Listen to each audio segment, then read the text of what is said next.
Šta je? Šta me gledaš?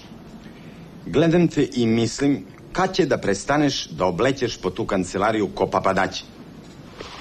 Govoriš jedno, a radiš drugo. A to ti izvini.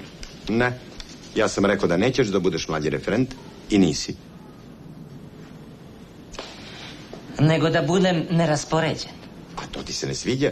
Ne sviđa mi se. Dobro, a jel ti se sviđa da budeš tehnološki višak? Ma nemoj, a to bi ti teo. Jel da me se kurtališeš kako god okreneš, a? Pa neću to ja. Nego? Sistematizacija, Pantiću. Pa si našao da sprovodiš sistematizaciju preko mojih leđa. A ni sistematizacija ti se ne sviđa. Ne sviđa mi se. Pa ni meni se ne sviđa da prodajem gvožđe i da ladim Trpkovića. Pa moram, jer je interes od preduzeća u pitanju.